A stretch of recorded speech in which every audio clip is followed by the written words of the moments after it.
Hi folks, and welcome to the paint department of my lair. It's a mess, always is. Art's messy. So today I've gotten a lot of requests to do a quick painting tutorial. This is the lamp that's being held by my gravedigger, and one of the things that you may notice, it looks way too new. I didn't have time last time before Halloween to weather this properly. We want to do a couple of things. The bulb here is glass, but what I've done, I've actually replaced, let's see how this goes. I've actually replaced the normal wick and fuse thing with one of those 99-cent store, let me turn it around this way so you can see it easier, with one of those 99-cent store flicker candles. If you can see that right up in there, all I've done is match the base color to the paint color, and I lift it up like this, I can turn it on, and it'll flicker away until the battery runs out. But this looks way too new.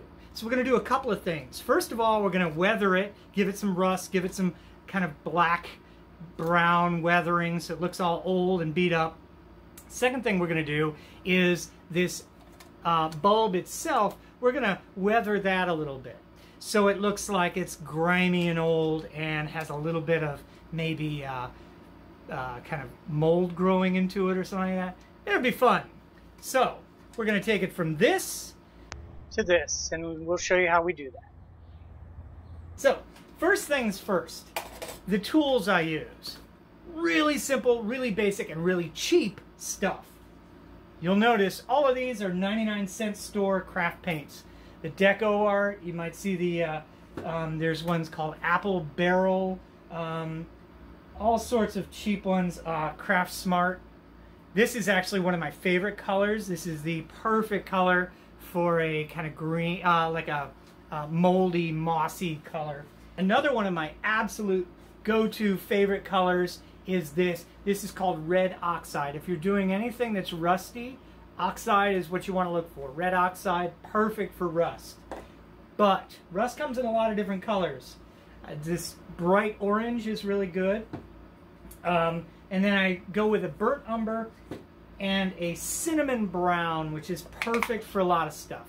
What I tend to do, you hear that?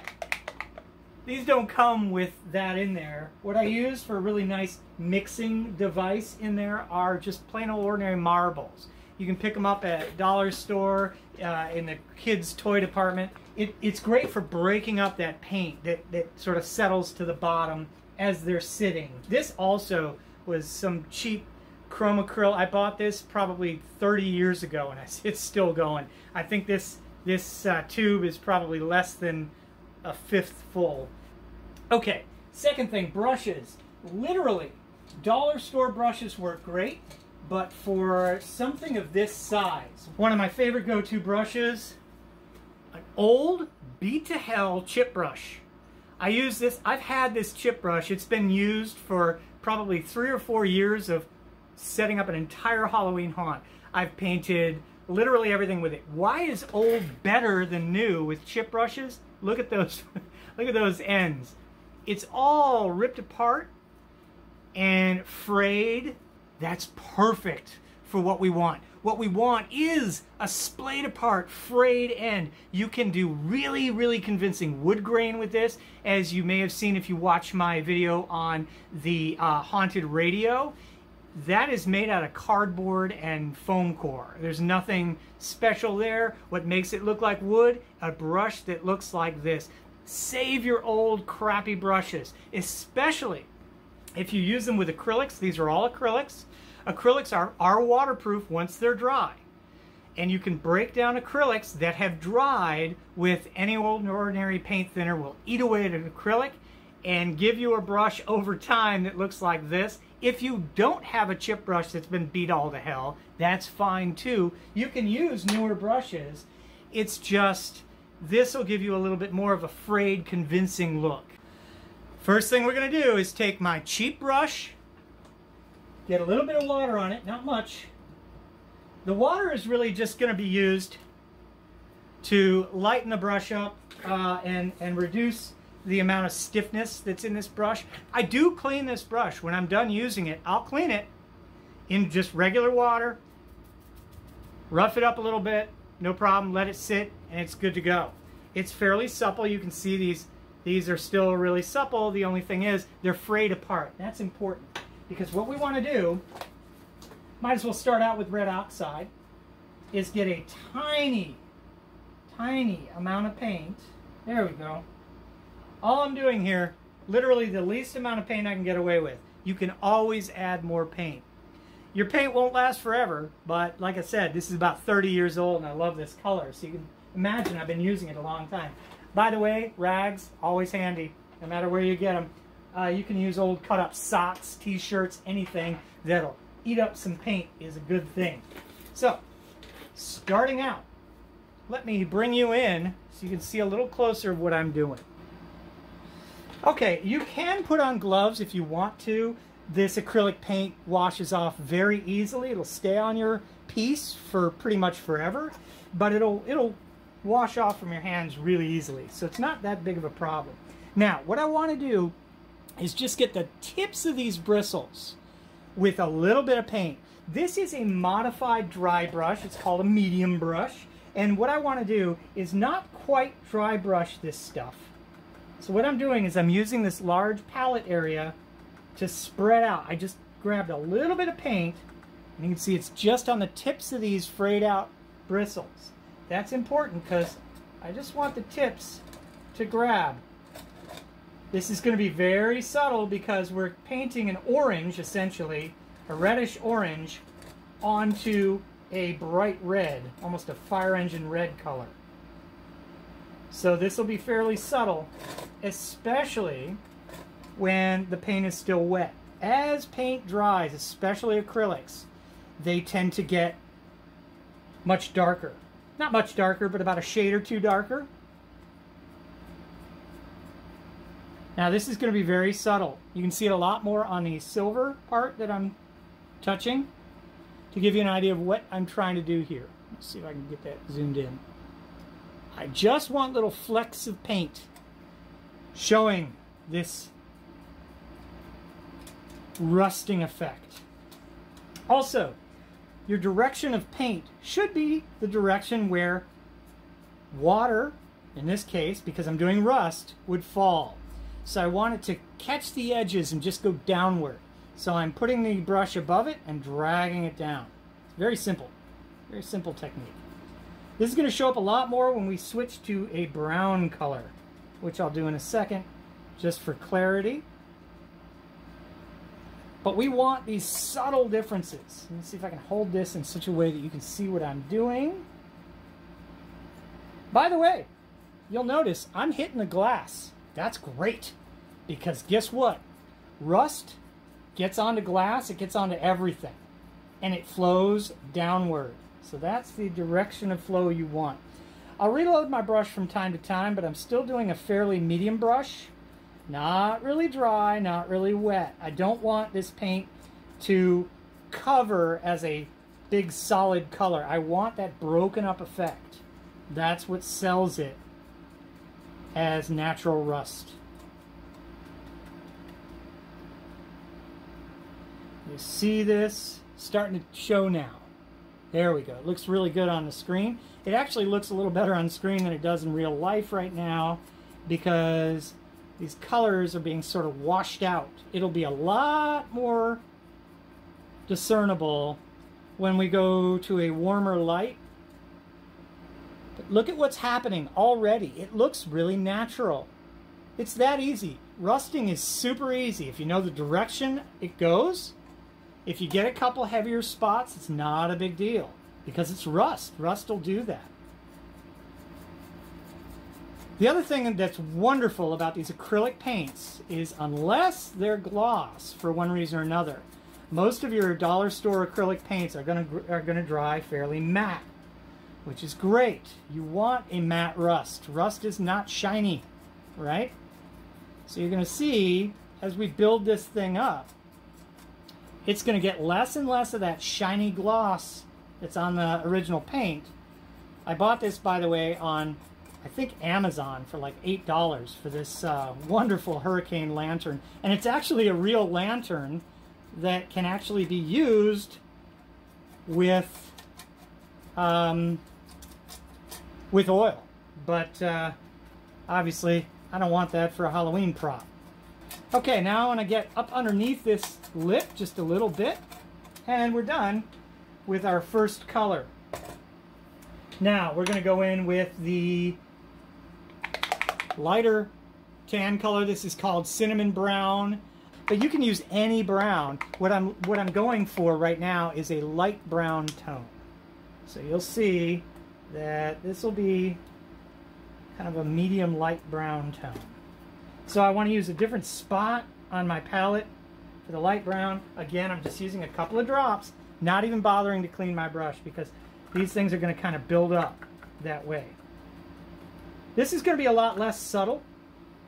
I'm going to use my rag over here to remove a little bit of the paint from the brush. And now we're going to start to see that brown building up on these areas of high wear. You got to think, the high wear, like where your fingers would touch a lot, is the part, so like around these raised edges, is where the fingers are going to go all the time, and as such, that's where you're going to get the wearing out with these things. And remember, I said there's going to be drips coming down of that oil, so we kind of want to build that up too. You saw I use, every time I use this thing, I use this lever, so we got to get some on this lever as well. You can already see what's happening with this, just the application of the paint, whether or not you can see the color change or not. You can see that the application is killing down this bright color that we do not want in an old oil lamp. Okay? All right. That's about all I'm going to do with the brown. Now I'm going to go into a bright orange. And this we're going to use really subtly. We're barely going to touch this with the bright orange. All we want are the really high points. So if you look, I've done about a teeny tiny, oh, let me get this into frame, a teeny tiny little drop of that bright orange. You can see how much brighter this is, so I really want to go back over to my rag, pull it off, stretch it out, and now just going to flick these top edges. Pull it down across this thing. Again, I want to get those high wear areas. The nice thing about wear is generally wear happens, the damage happens on the edges of things. So that's where you're going to use these things the most. And if you see, just a little bit of that orange goes a long way. You do not want to overdo the orange, because that'll kind of make it more cartoony and less realistic. But again, just going over the entire thing with these light flecks, which are split up by the hairs of this brush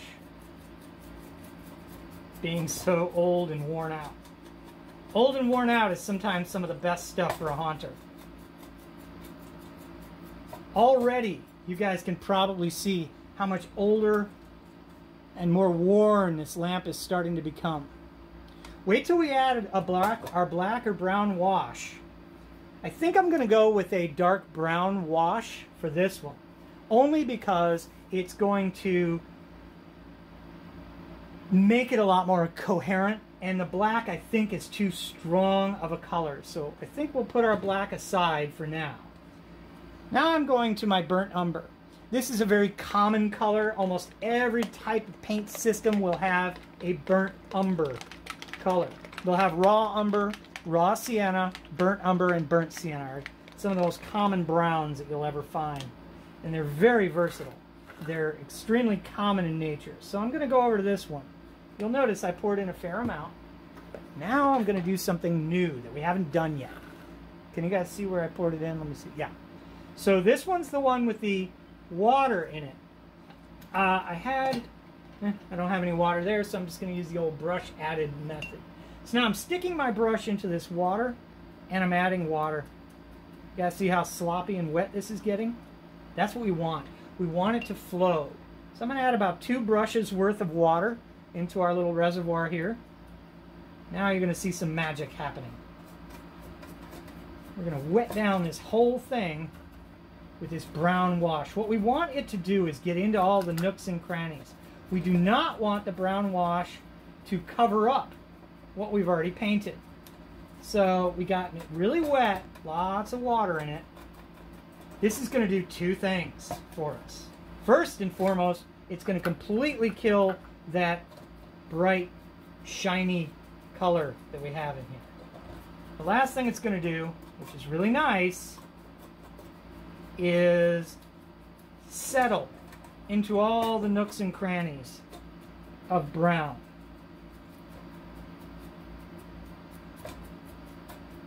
And I want to go back in with more water. If it picked up too much brown in any areas and I want to wash it away a little bit, I'm going to do that. Now you can start with a wash or finish with a wash. Depends.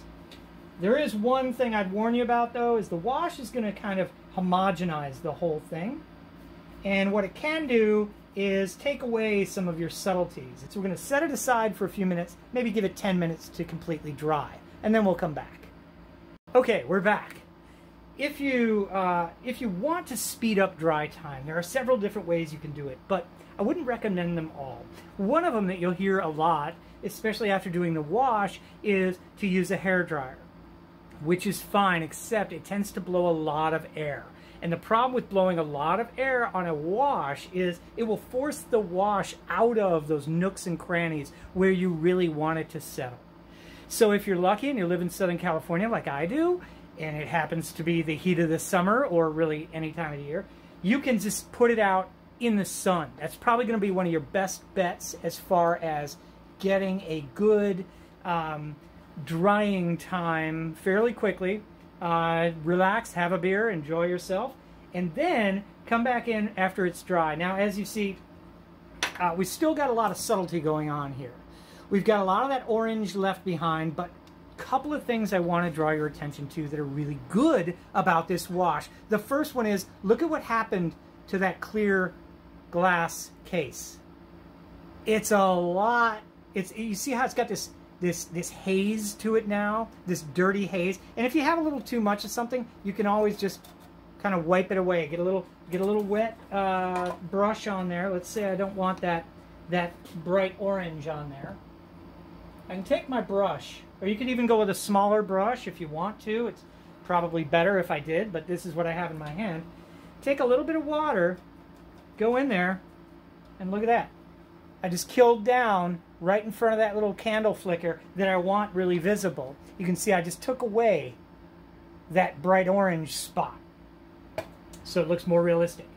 Okay, now I am going to switch to a slightly smaller brush. Now I want a little bit more control over what I'm doing, because now we're going to get out of this generalized painting and go into a more subtle paint. Now I'm going to show you 2 different techniques. The first one is going to be using this green that I brought out earlier. And I want to put a little green haze around the base of this lamp. So I've got several things I want to do. The first one is I want to make this base, especially right down here, really, really crusty. Like that physically crusty, 3-dimensional rust that you see in really badly rusted stuff. The other thing I want to do is bring out this where the oil has been accumulating here. You can already see it's doing pretty well just with those browns in there, but I want to bring that out a little bit stronger. And the last thing, the first thing that I'm going to show you, is I want to bring these greens into this haze right around the base. And I'd like you to think about, when you're doing these things, where would this stuff work? Where would you find mold on a lantern, a filthy, dirty lantern that sits outside for the rest of the time, and then when the grave grabber or the grave digger wants to use it, he grabs it, takes it out, lights it up, and goes? Well, what's going to happen inside this glass is there's where we're gonna have these little mold buildup. And that's what I'm gonna do now.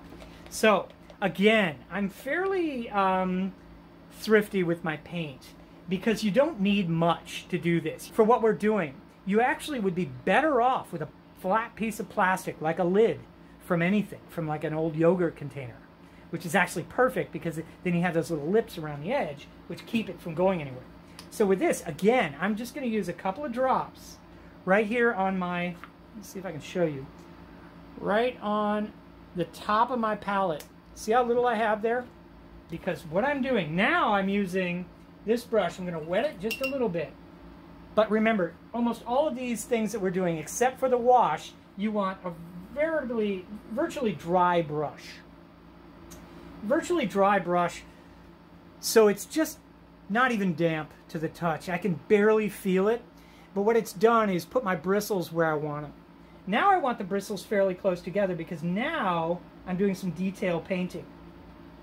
What I'm going to do, you see I'm sort of bleeding this paint out. I'm drawing the paint off the brush, so I have next to nothing on the brush.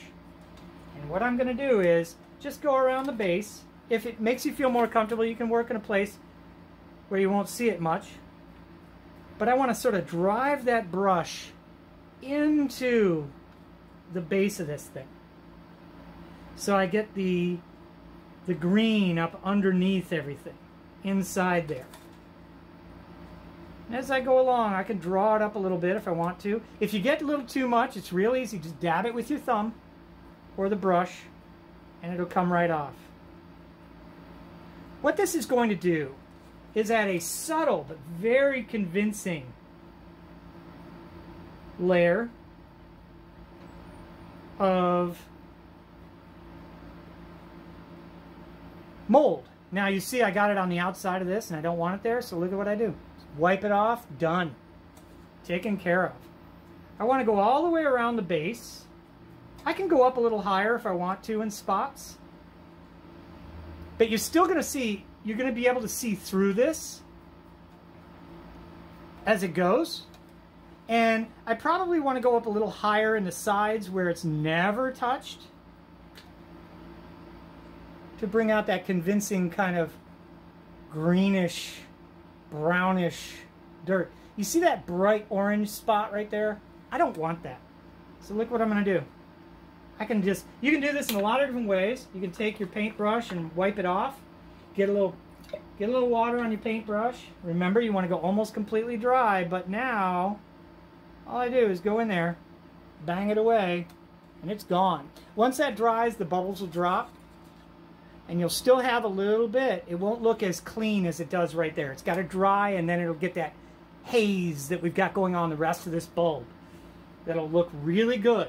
At night, that's going to obscure our little dollar store flicker bulb really well. All you're going to really see is the light coming through all of this craziness that we've built up here. The last thing I want to do is I want to show you that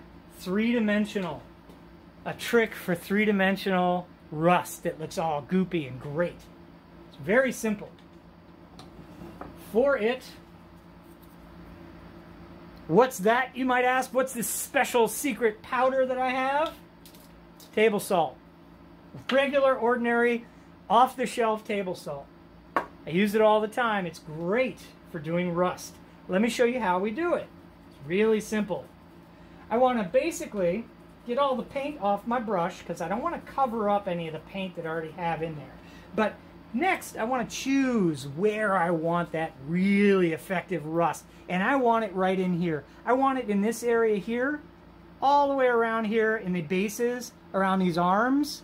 That's where I want this goopy, crunchy, never been touched before rust. How do we do it? Really easy. Get you a little bit of water on your brush. Now you see, I'm not wiping the brush off, I'm flicking it. And I'm getting water all over the floor, but now I want, if you can look really close, see that? That's how much water I want on my brush. Just enough that it goes where I want it to go. So right in those areas that I talked about, and it's easier to try to work on one side or the other because the salt will not necessarily go exactly where we want it. You can put a piece of paper underneath your salt if you want to reuse your salt, or reclaim the salt that's come off. I'm going to get a little more water because I just realized where I like the salt. I think I want it along here too. A little more salt. Well, what's happened? Well, salt, this is going to blow your mind, sticks to water. So, where the water is where the salt's going to stick. But it's not going to stick very hard. And that's important. Because next, we've got two things that we're going to do next, which is going to be great. It's going to turn out so well, it's going to blow your mind. This is one of the coolest techniques. I'm going to wait for this salt water concoction to dry. I'm also going to do it on the back side, and I'm going to have a little bit of creative lubricant while I wait. Okay, welcome back. So I've waited literally about 5 minutes, maybe less, for this salt to get a pretty good stick, but I don't want it completely locked down, not yet. So we're going to do two things, and for these two things, two different techniques. The one, I'm going to use that same old brush I've been using. This is literally just a dollar store brush. Picked it up, it's nothing special, no particular hair type or anything else, I don't care. The second type I'm going to use is a relatively stiff brush. If you cannot find a stiff brush or something intentionally stiff, not to worry. You can use a toothbrush, as those bristles are perfect. In fact, I may go to a toothbrush instead of this for the final thing, because I think this is too stiff. But even if you don't have an old toothbrush laying around that you can use, and you want to go to the dollar store and pick up some cheap brushes, no problem. You can even take an old chip brush and cut off the bristles until they're where you want them to be as far as stiffness goes. And the stiffness we're looking for here is just about the same as a toothbrush. So in fact, I'm going to use a toothbrush when we get to this. Okay, now what I want to do is most of the crusty, really crunchy stuff, I'm going to use my cinnamon brown again. And again, just going to use a couple of drops. We're going to use a few drops, just about that much. So we're doing two things. Well, I wipe my fingers off.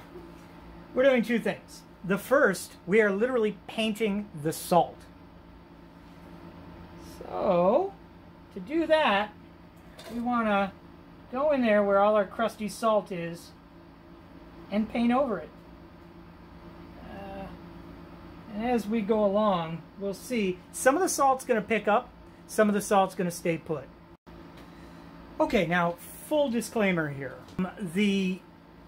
This salt technique is much easier with either spray paint or an airbrush. But I'm trying to show you very simple techniques. So I'll tell you this right now. It is a little advanced to be able to have the salt stay put where you want it. Two requirements, really. The first is to have a relatively soft brush. The second is your paint should be relatively watery, but not too watery.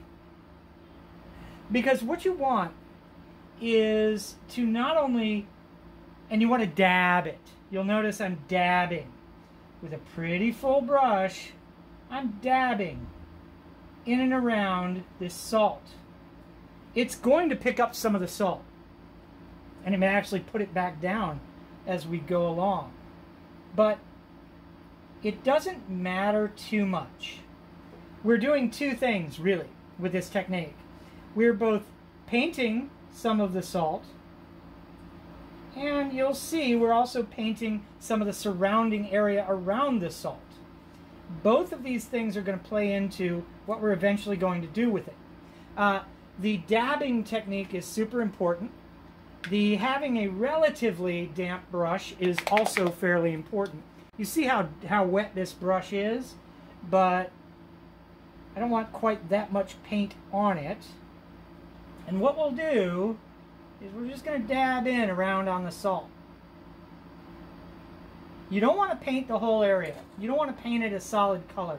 You're going to do two things.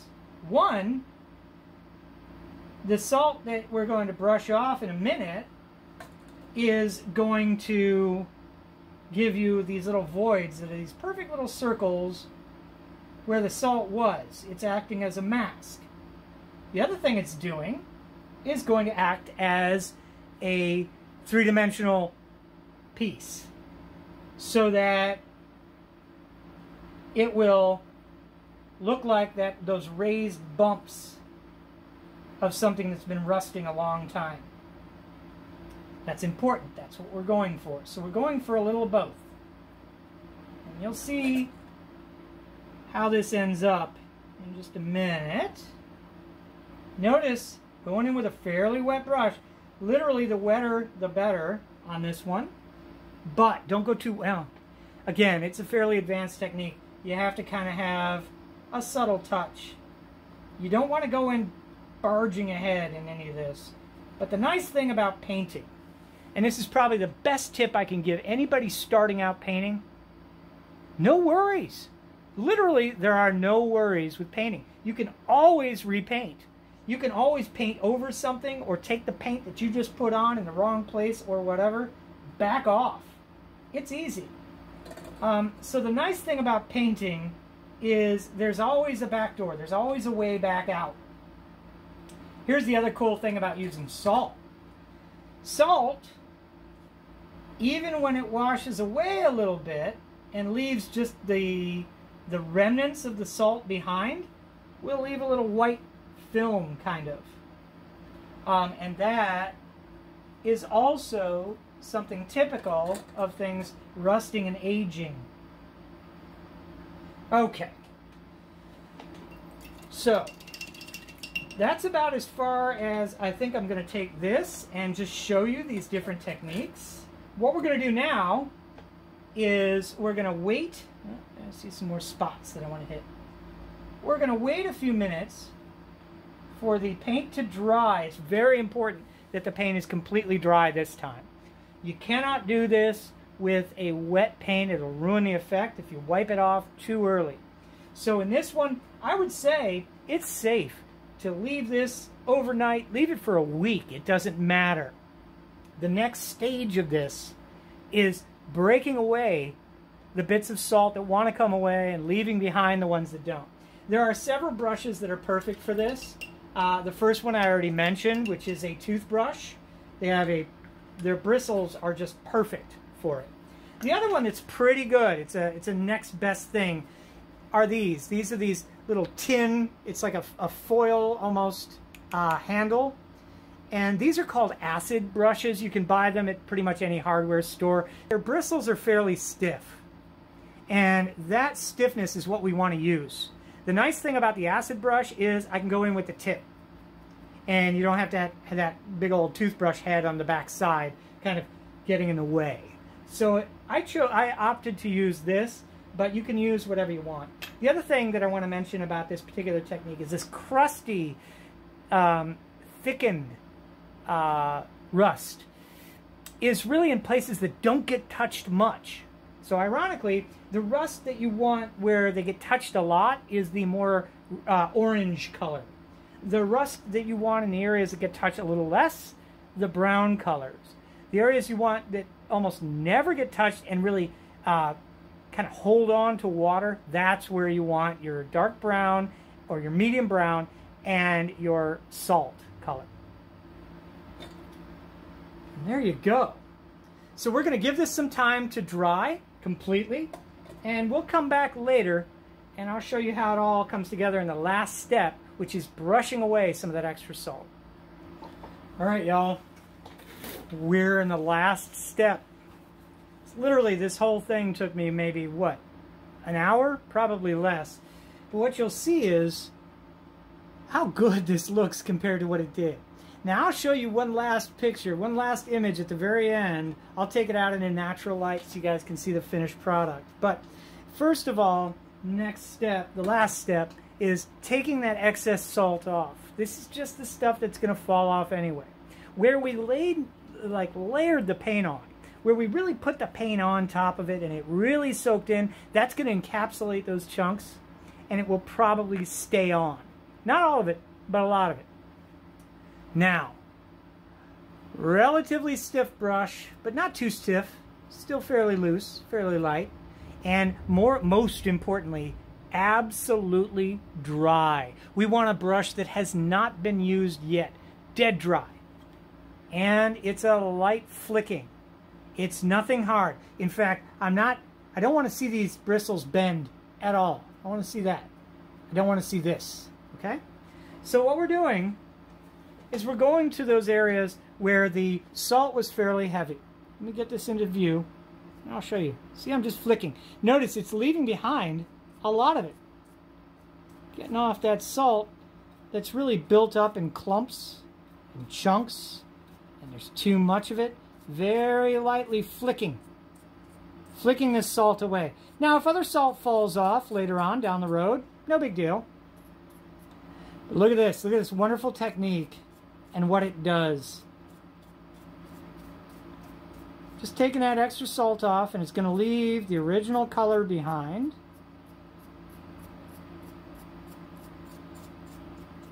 That was underneath it before we put the salt on. All right, let me go to the back side. This is a little heavier salted. You're going to see all the salt that is on its own, just hanging out, going to pop off. The salt that's underneath that paint, that chunky salt that I want, that's going to stay put. This is still a little wet on the back side. Do as I say, not as I do. Okay, so we're going to come along here.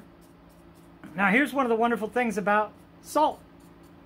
You'll see there will be a little salt, kind of a white, subtle white halo around some of it. That's great, because if you ever see stuff effervesce, in other words, if there's a different type of metal touching a different type of metal or anything like that, it'll get that salty kind of white color. Oh, I'm sorry, I had it out of screen.